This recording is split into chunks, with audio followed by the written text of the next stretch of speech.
Merhaba, meslek hayatımda tanık olmuş olduğum en korkunç katliamlardan biri. Ruanda. Dünya Ruanda'yı 60'lı yıllarda da benzeri olaylarla hatırlıyor ama 1994'te yaşanan o katliam en korkuncuydu. Çünkü 100 gün gibi bir sürede aşağı yukarı 1 milyona yakın insan hayatını kaybetti. Birkaç milyon insan komşu ülkelere göçe zorlandı. İnsanlık tarihinin en korkunç katliamlardan biri. Soykırım olarak tanımlanıyor.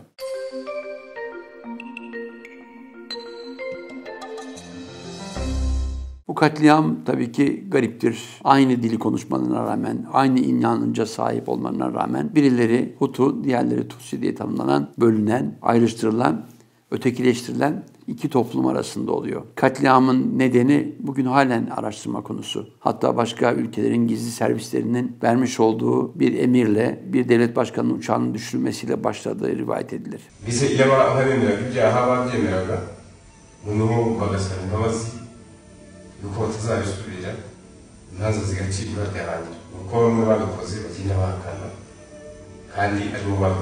Bunlar tarihin derinliklerinde kalan bilgiler değil. Bugün konuşuluyor, tartışılıyor. Birleşmiş Milletler'in gündemine getiriliyor ama benim tanık olduğum olay katliamın başlamasından aşağı yukarı bir hafta sonra kameraman arkadaşım Gökhan Acun'la beraber Kenya üzerinden, Nairobi üzerinden A takımı için o dönemler çalıştığım rahmetli arkadaşım Savaş Ay'ın programı için yapmış olduğum röportaj. Sınırlı imkanlarla gitmiştik. Yani cepteki paralarımızla yola çıkmıştık. British Hava Yolları bize sponsor olmuştu. Hatta business class giymiştik. Bize verilen o güzel ayrıcalıklı ortamda Kenya'ya gittik.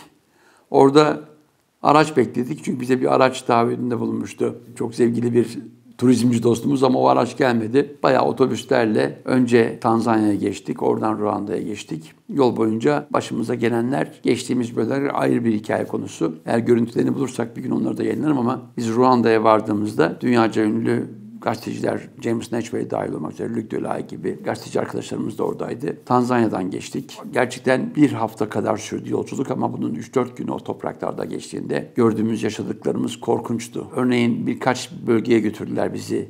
Bu katliamların mağduru olan Tutsiler. Bunlardan bir tanesini hiç unutmam. Bir kilise düşünün. İnsanlar sığınmak için girdikleri kilisede kendilerinden olmayan, ötekileştirilmiş olduğunu söyleyen bir başka toplum tarafından, Hutular tarafından önce av tüfeklerinin saçmalarıyla yaralanıyor. Ardından kadın ve çocukların da katıldığı bir katliam içinde katlediliyor, parçalanıyor. Yani korkunç manzaralardı. Görüntüleri mecburen biraz buzluyoruz. Çünkü hakikaten korkunç görüntüler. Orada gördüğüm bir şey vardı. Hep savaşlarda gündeme getirilir. Çocuklar, kadınlar diye. O palaları kullananların da çocuk olduğunu öğrendik, biliyor musunuz?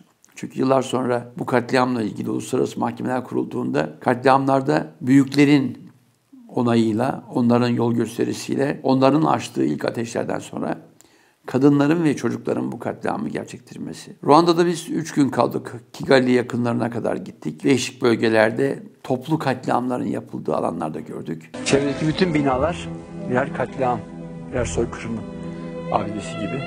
Bütün bunları yapanlar bu ülkede yaşayan nüfusun bir bölümü. Yıllarca, yüzyıllarca kardeş gibi aynı yerlerde yaşamış insanlar yapıyor. Bence insanlık ders almalı. Özellikle ırkların üstünlüğünü tartışan insanlar.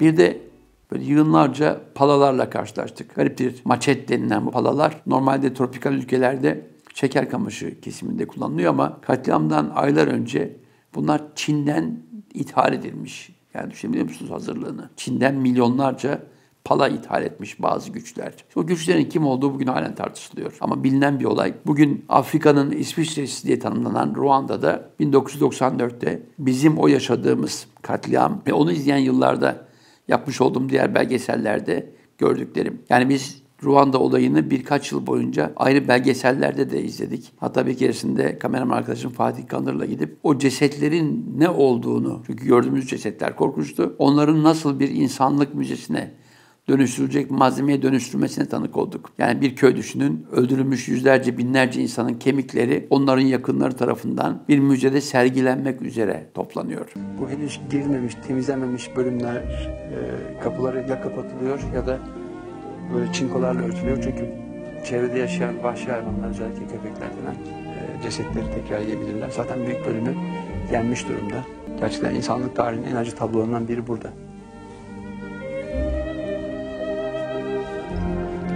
Evet, günümüz insanının bunların ders alması lazım ama geçtiğimiz dönemlerde yaşanan katliamları görüyoruz. Örneğin Arakan'da Budistlerin yaktığı Arakanlı Müslümanlar ve onların Bangladeş'te sürdürdükleri göç. Bunu ayrı bir dosya halinde inşallah aktaracağım sizlere. Ama Ruanda gerçekten geçtiğimiz yüzyılın yaşatıldığı en korkunç katliamlardan biri. O tanıklık korkunç. Örneğin bir kiliseye giriyorsunuz.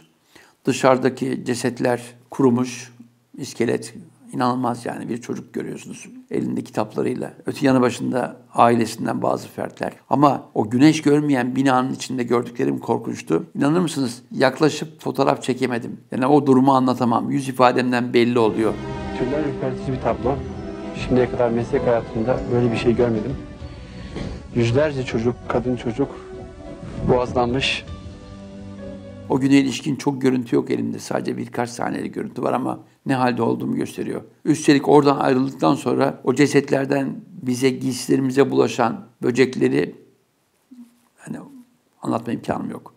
Gerçekten böyle bir olayı bir daha yaşamayı asla ve asla istemem. Meslek hayatımda yaşadığım en korkunç olaylardan biriydi. Açıkçası yorumlarınızda, isteklerinizi görünce bu videoyu yayınladım. Bu tür savaş görüntülerini arada bir yayınlayacağım ama umarım daha güzel, daha renkli yaşamlardan kesitleri videolarımıza aktarırız.